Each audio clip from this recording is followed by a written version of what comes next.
કચ્છમાં છેલ્લા થોડા દિવસોથી ઠંડીની તીવ્રતા વધી જઈ રહી છે। ઉત્તર ભારતથી આવતી ઠંડી હવાનું પ્રમાણ વધતા જિલ્લાભરમાં પારો નીચે સરક્યો છે। સવાર અને રાત્રિ દરમિયાન તીવ્ર ઠંડીથી લોકોની જિંદગી અસરગ્રસ્ત બની છે। નલિયા આજે સતત 12મા દિવસ રાજ્યનું સૌથી ઠંડા મથક તરીકે રહ્યું હતું। અહીં લઘુત્તમ તાપમાનનો પારો 11.6 ડિગ્રી નોંધાયો હતો, તો જિલ્લા મથક ભુજમાં 15.6 અને કંડલા મધ્યે 17.4 ડિગ્રી તાપમાન નોંધાયું હતું। જિલ્લામાં ઠંડી પકડ જમાવતી જઈ રહી હોય બાળકો, વૃદ્ધો અને કામદાર વર્ગ માટે ઠંડી મોટો પડકાર બની છે। ખાસ કરીને વહેલી સવારે શાળાએ જતા બાળકો ઠંડીથી ઠૂઠવાઈ રહ્યા છે। ઠંડીની વધી રહેલી પકડના પગલે ગરમ વસ્ત્રોની બજારમાં પણ ઘરાકી જોવા મળી રહી છે। ભુજના જુદા જુદા વિસ્તારોમાં કાચા ઝૂંપડામાં રહેતા શ્રમજીવીઓને નગરપાલિકા દ્વારા કાચા દબાણો ખસેડી લેવાની સૂચના આપતા ગરીબ શ્રમજીવી પરિવારોમાં હડકંપ મચી ગયો હતો। ઝૂંપડપટ્ટીવાસીઓ જિલ્લા કલેક્ટર કચેરીએ લેખિત રજૂઆત કરવા પહોંચ્યા હતા। તેમણે જણાવ્યું હતું કે તેઓ વર્ષોથી શહેરના જુદા જુદા વિસ્તારોમાં કાચા ઝૂંપડામાં વસવાટ કરે છે, મજૂરી કરી પોતાના પરિવારનું ગુજરાન ચલાવે છે। મજૂરી કરી કમાતા લોકો કોઈ અપરાધી પ્રવૃત્તિ કરતા ન હોવા છતાં નગરપાલિકા તંત્ર તેમને ખસેડવા માંગે છે। નાના બાળકોને લઈ કેવી રીતે ઝૂંપડા છોડવા તેવો સવાલ કરી वैकल्पिक व्यवस्था गोठी अपाए तेवी मांग करी थी। भुज वाले कलेक्टर साहब से मेरी विनती है कि जितनी पब्लिक आई हुई है, आज ये 30 साल पुरानी सब जगह जगह पे रह रही है और वो नल वगैरह लगा और अंबाबाई के नाम से लगा हुआ था और वहाँ पे आंगनवाड़ी चुनवाई है। हम मीटिंग में थे और आप लोग बार बार आके तंग कर रहे हैं हमको, मजदूर लोग को। इनके बच्चे बच्ची लेके कौन से गूंगे में जाएंगे? इन लोगों को कोई किराए से मकान मिलने वाला नहीं है सर। और आपसे मेरी बहुत बड़ी विनती है कलेक्टर साहब के गरीबों को हटाए नहीं जाए, जहाँ जहाँ रहते हैं वहाँ रहने दिए। और इन बच्चों के लिए आंगनवाड़ी खुला और आज 25 साल हो गए और सबके गूंगे में ही रह रहे बेचारे, कोई ने मकान बनाया नहीं है, सब बरसाती में पड़े हैं। और बरसाती हर साल हमको नगर पालिका देती है जिस जिस गूंगे के लिए, तो हम लोग सारा लेके पड़े। इस भुज के अंदर जो कचरा हो रहा था तो सफाई के लिए सबको बुला लिए और अब ये भुज की सफाई हो चुकी है, तो अब हम लोगों को यहाँ से हटाने लग गए। क्यों हटा रहे, किस कारण से हटा रहे, क्या क्या क्या गुना हम लोग ने? हम सर रिलायंस पेट्रोल पे मैं रहती हूँ, लेवा पटेल में ये लोग रहते हैं, तो हमारे को किशोर भैया से आके बोले कि तुम लोग को हटा लो झुपड़ा में। कि सर क्यों हटा रहे हैं, हमारे को क्यों परेशानी, हम क्या चोरी करते हैं कि कुछ धंधा करते हैं कि कुछ नहीं, लेकिन हटा लो आप। तो मैं कि आपको क्या तकलीफ, क्या कहना चाहते हैं आप? कि कुछ नहीं, आप हटा लो। तो मैं कि बच्चा भी छोटे छोटे है, दिन भर तो मजदूरी करके आते हैं, रात में नहीं तो लाइट है हमारे पास में, ना पानी है हमारे पास में, नहीं हर बात की परेशानी, धूल में पड़े हुए हैं हमारे झुपड़ा। हम शांति से रह रहे, हम लोगों को शांति से रहने दो सर। अब हमको क्यों परेशान कर रहे हैं? क्या हमारे को परेशानी की कोई बात नहीं, आप झुपड़ा हटा ले, नहीं हटाओगे तो हम जीसीबी घुमा देंगे आपके ऊपर, ऐसे बोला। हाँ, क्या हम जीसीबी घुमा देंगे तुम्हारे ऊपर। मैं कि सर इतनी क्यों, हमारे को जहाँ जाना होगा जहाँ जाना ही है हमारे को, लेकिन आप ऐसे क्यों करते हो? कि जो भी होगा आप कल ऑफिस में चले आओ, वहाँ नगर पालिका में चले आओ, आपको जो भी मिलेगा जवाब वहाँ मिल जाएगा, सर बुलाया आपको। मैं कि सर ऐसा होगा तो आना ही पड़ेगा, ऐसे बोला सर हमने। तो हम साल, आज जिंदगी हमारे को 30 साल हो गए सर। अब गुजरात की पूरी शान हम लोग को गरीबों ने बनाया, हमारा खून पसीना एक करके तुम्हारी शान लाए, और तुम लोग बोल रहे कि अब तुम हट जाओ। इस छोटे छोटे बच्चे लेकर हम कहाँ जाएंगे? किनका सहारा? तुम्हारा है जो, तो सारा तुम्हारा है, और तुम हटा दोगे तो हम कहाँ जाएंगे? हमारा कहना इतना विनिवेदन है आपसे हाथ जोड़ के, जितने भी हो आप हमारे लिए सोचना सही करो तो अच्छा है। कितने परिवार रहते हैं? हमारा परिवार 4 झुपड़ा है मेरे रिलायंस पेट्रोल पे। आप भले हम टोटल एमपी वाले तो हमारा 4,000 से भी ऊपर है, 1100, हाँ 1000 से भी ऊपर है। हमारी मांग ऐसे है सर कि हमारे को हटाने न जाए, हम जाए भी झुपड़े वाले, हमारा गरीब मन जो भी कम मजदूर करने के लिए तैयार है, उसको नहीं हटाने जाए। हम जाए भी सहारा लेके पड़े, वो आपका सहारा ही है। कच्छ जिल्लामां વધતા દારૂ ડ્રગ્સના અડ્ડાઓ પર તાત્કાલિક કાર્યવાહી કરી નશા મુક્ત અભિયાનને રાજકીય દબાણથી ગેરમાર્ગે દોરવાના પ્રયાસોની તપાસ કરવા અને તેઓ વિરુદ્ધ યોગ્ય સ્તરની કાર્યવાહી કરવાની માંગ સાથે જિલ્લા સમાહર્તાને આવેદનપત્ર પાઠવાયું હતું। વડગામના ધારાસભ્ય જિગ્નેશ મેવાણી દ્વારા ડ્રગ્સ અને દારૂની બદીને ડામવાની ઝુંબેશને સરકારના ઇશારે વિરોધ કરનારાને સાચી સ્થિતિથી વાકેફ કરવા રાષ્ટ્રીય દલિત અધિકાર મંચ કચ્છ દ્વારા તમામ જ્ઞાતિના લોકોના સમર્થન સાથે વિવિધ માંગણીઓ સંદર્ભે કલેક્ટર કચેરી ખાતે આવેદનપત્ર પાઠવાયું હતું। પાઠવાયેલા આવેદનપત્રમાં જણાવાયું હતું કે કચ્છ જિલ્લામાં દારૂ ડ્રગ્સનું ગેરકાયદે વેચાણ, સપ્લાય અને રેકેટિંગ મોટા પાયે ચાલી રહ્યું છે। દર અઠવાડિયે કરોડો રૂપિયાનો નશો પકડાય છે। આ સમગ્ર કૃત્યો ભ્રષ્ટ અધિકારીઓ, રાજકીય આશ્રય અથવા વહીવટી નિષ્ક્રિયતા વગર શક્ય નથી। તાજેતરમાં વડગામ ધારાસભ્ય જિગ્નેશ મેવાણી દ્વારા નશાબંધ અભિયાન અંતર્ગત અડ્ડાઓ પર જનતા રેડ ચલાવવામાં આવી હતી. ભ્રષ્ટ અધિકારીઓ વિશે ઉઠાવેલા પ્રશ્નોને રાજકીય આશ્રય હેઠળ વાળવાનો પ્રયાસ કરવામાં આવ્યો હતો. ત્યારે ભ્રષ્ટાચારને ઢાંકવાનો સીધો પ્રયાસ થઈ રહ્યો છે, જે લોકશાહી વ્યવસ્થા માટે અત્યંત ચિંતાજનક છે. જેથી કચ્છ જિલ્લામાં દારૂ ડ્રગ્સના અડ્ડાઓ પર વિશેષ ઓપરેશન થાય. આ પ્રવૃત્તિમાં સંકળાયેલા ભ્રષ્ટ અધિકારીઓ, પોલીસ કર્મચારીઓ અને રાજકીય તત્વો સામે નિષ્પક્ષ તપાસ થાય. નશામુક્ત અભિયાનને અટકાવવાનો પ્રયત્ન બંધ કરાય. ખાસ જિલ્લા ટાસ્ક ફોર્સની રચના થાય તે સહિતની માંગણી સાથે આવેદનપત્ર પાઠવાયું હતું. આ વેળાએ રાષ્ટ્રીય દલિત અધિકાર મંચ કચ્છના પ્રમુખ, કચ્છ જિલ્લા કોંગ્રેસ પ્રમુખ સહિત દલિત અધિકાર મંચના હોદ્દેદારો, કાર્યકર્તાઓ અને સમર્થકો બહોળી સંખ્યામાં ઉપસ્થિત રહ્યા હતા. કચ્છભરના દરેક લોકો સ્પષ્ટપણે જાણી જ રહ્યા છે કે કચ્છભરના ઠેર ઠેર ઠેકાણે આડેસરથી કરીને નારાયણ સરોવરનો સમગ્ર કચ્છનો વિસ્તાર હોય એ વિસ્તારમાં દારૂ તેમજ ડ્રગ્સના ખૂબ મોટા પાયે ખુલ્લેઆમ જાણે હાટલા ખુલી ગયા છે. પાણી મળવું મુશ્કેલ બની શકે પણ દારૂ ઘર બેઠા ડિલિવરી મળે છે એવી સ્થિતિ કચ્છભરની સર્જાઈ છે. તેમજ ગુજરાતમાં આ સ્થિતિ સર્જાઈ છે. એના પગલે આ નશામુક્ત ગુજરાતના એક સ્વપ્નદ્રષ્ટા તરીકે માનનીય એક ધારાસભ્ય વડગામના જિગ્નેશ મેવાણી જ્યારે આના મુદ્દે થરાદના એક વિસ્તારમાં જઈ અને એક જનતા રેડ કરે છે અને જનતા રેડના પગલે ચોક્કસ એક સ્કૂલની બારે જો દારૂ અને ડ્રગ્સનો વેચાણ થતો હોય તો ત્યાં એમનો ગુસ્સો જાહેર હતો, કારણ કે ત્યાંના અધિકારીઓ ભ્રષ્ટ હશે. ત્યારે જ એમણે જિગ્નેશભાઈએ તેમને ચોક્કસ આક્રોશમાં જણાવ્યું કે અગર તમે એ બાબતે જો કામ નહીં કરો તો પટ્ટા ઉતરી જશે. તો પટ્ટા ઉતારવાની વાત ભ્રષ્ટ અધિકારીઓની છે, ના કે ગુજરાત પોલીસના કોઈ ઈમાનદાર કે સારા પોલીસ કર્મીની. ચોક્કસ ગુજરાતમાં સારા પોલીસ કર્મીઓ છે, કોન્સ્ટેબલ છે, એએસઆઈ, પીઆઈ, પીએસઆઈ, એસપી સુધા છે. એમને ક્યારે કોઈ એવી પટ્ટા ઉતારવાની વાત નથી થઈ. વાત છે ભ્રષ્ટ અધિકારીઓની. અને હું ચોક્કસ આપના માધ્યમથી જણાવું છું કે જે ભ્રષ્ટ અધિકારીઓ છે, હપ્તા લે છે અને બુટલેગરો સાથે મળી અને આ જે કુટણખાનાઓ ચલાવી રહ્યા છે એમના પટ્ટા તો ચોક્કસ ઉતરશે જો એ આવા કૃત્ય સાથે સંકળાશે. કારણ કે આજે કચ્છ ગુજરાતનો યુવાધન હોમાઈ રહ્યો છે, આજે ખાડે પડ્યો છે.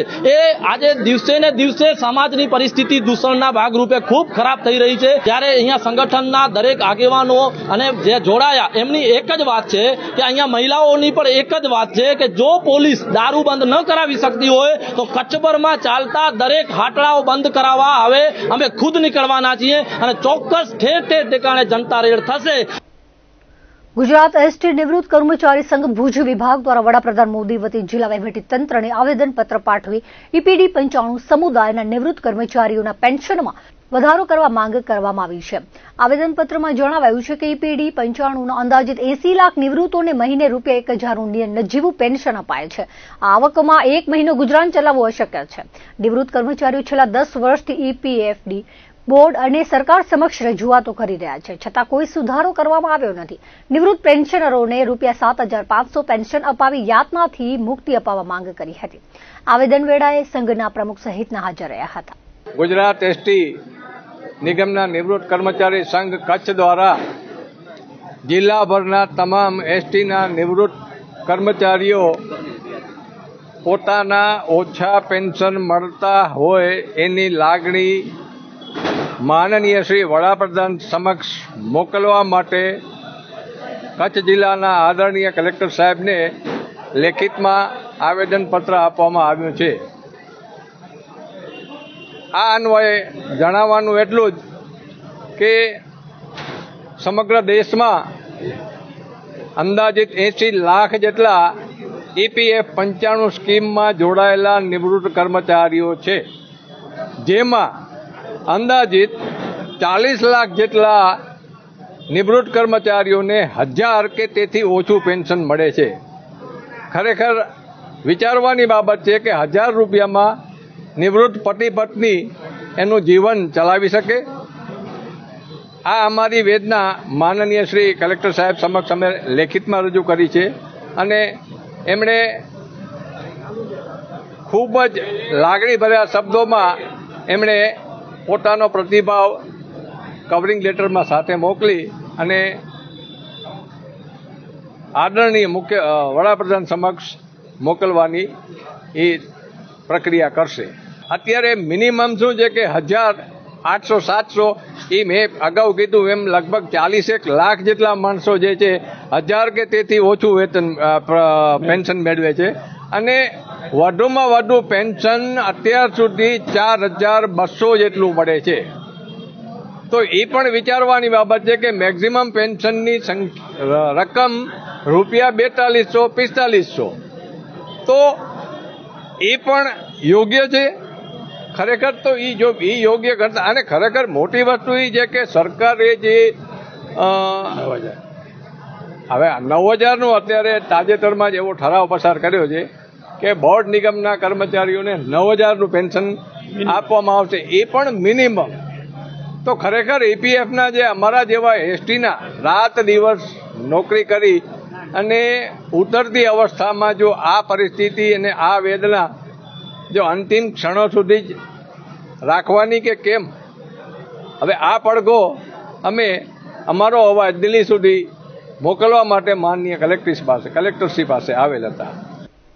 ભુજના ભાનુશાળી નગર પાછળ આવેલા રઘુવંશી નગર સ્થિત જલારામ બાપાના મંદિરના 17મા પાટોત્સવ નિમિત્તે જલિયાણ સેવા સમિતિ આયોજિત સર્વે પિતૃઓના મોક્ષાર્થે આયોજિત શ્રીમદ ભાગવત કથામાં ભક્તોનું ઘોડાપૂર ઉમટી રહ્યું છે.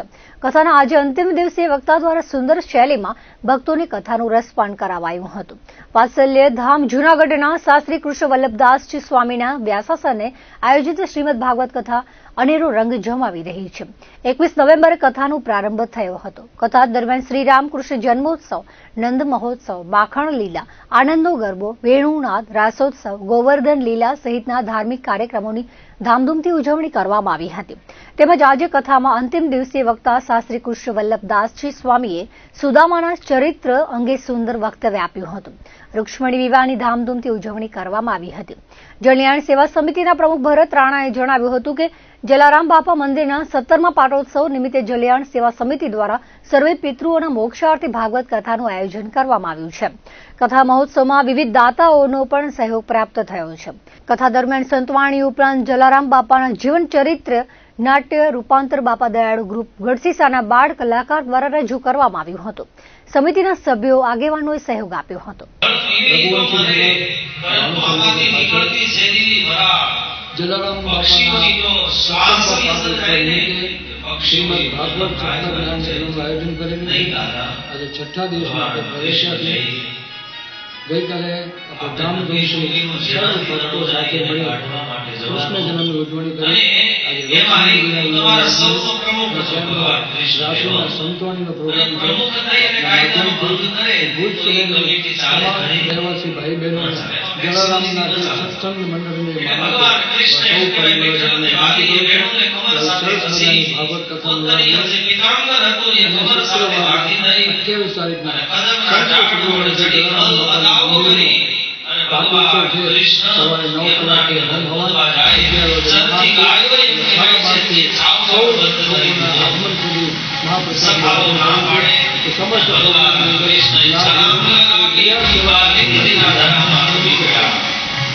ભગવાન શ્રી કૃષ્ણના પરમ ભક્ત અને કવિ નરસિંહ મહેતાની 570મી હારમાળા જયંતિની ભુજમાં ઉજવણી કરવામાં આવી હતી. ભુજના નરસિંહ મહેતા નગરના અંબિકા ચોક ખાતે ભુજ નગરપાલિકા, સત્યમ, તાનારીરી સંસ્થા અને સ્થાનિક રહેવાસીઓ દ્વારા નરસિંહ મહેતાની પ્રતિમાને હારારોપણ કરાયું હતું. આ તકે વાયબલ હોસ્પિટલના તબીબ ડોક્ટર જોશીના સૌજન્યથી ગરીબોને શિયાળાની સિઝનને અનુલક્ષીને ધાબળાનું વિતરણ કરાયું હતું. ઝૂંપડપટ્ટીના બાળકોને અલ્પાહાર કરાવાયો હતો. ભુજ નગરપાલિકાના પ્રમુખ સહિતનાઓએ કવિ નરસિંહ મહેતાની પ્રતિમાને હારારોપણ કરી શ્રદ્ધાસુમન અર્પણ કર્યા હતા. 570મી નરસિંહ મહેતા હારમાળા જયંતિ. આજે લોકો નરસિંહ મહેતાને યાદ કરે છે કે જે તે સમયે નરસિંહ મહેતાની ભક્તિમાં લોકોને વિશ્વાસ નહોતો કે એ ખોટી ભક્તિ કરે છે, ત્યારે કૃષ્ણ ભગવાને એમના ગળામાંથી હાર ઉતારી અને નરસિંહ મહેતાને પહેરાવ્યો. તેથી આજના દિવસે નરસિંહ મહેતા હારમાળા જયંતિ ઉજવવામાં આવે છે. અહીં અમે નગરપાલિકા વતી શ્રી શાસક પક્ષના નેતા કમલભાઈ, મનુભા, દર્શકભાઈ, સ્થાનિક રહેવાસીઓ અને સૌ હોદ્દેદારો બધા સાથે મળીને એમની હારમાળા જયંતિ આજે અહીંયા ઉજવવામાં આવી છે. અને જે બહેનોને અહીં એ નિમિત્તે ધાબળા વિતરણ પર કરવામાં આવ્યું. આજે કવિ નરસિંહ મહેતાની આજે 570મી હારમાળા જયંતિ છે, ત્યારે ભુજ નગરપાલિકા, સત્યમ, તાનારીરી મહિલા મંડળ, નરસિંહ મહેતા નગરના રહેવાસીઓ તેમજ આ વિસ્તારના અગ્રણી મુકેશભાઈ વગેરેની હાજરીમાં ભુજ નગરપાલિકાના પ્રમુખ રશ્મિબેનના હસ્તે અહીં વંદના કરવામાં આવી. આ ઉપરાંત આજે શિયાળાને અનુલક્ષીને વાયબલ હોસ્પિટલના ડૉક્ટર મિલિંદભાઈ જોશી દ્વારા અહીં ધાબળા વિતરણ પણ કરવામાં આવ્યું અને હવે પછી બાળકોને અલ્પાહારની વ્યવસ્થા પણ ઝૂંપડપટ્ટીમાં કરવામાં આવી છે અને આ રીતે નરસિંહ મહેતાની 570મી હારમાળા જયંતિએ અહીં ઉજવણી કરવામાં આવી તે બદલ જે લોકો અહીં પધાર્યા છે તેમનો સૌ કોઈનો આભાર માનું છું. દર્શક મિત્રો, આ હતા અત્યાર સુધીના કચ્છ ઉદય ટીવી સમાચાર. ફરી મળીશું નવા સમાચારો સાથે, નવી અપડેટ સાથે. ત્યાં સુધી મને રજા આપશો. નમસ્કાર.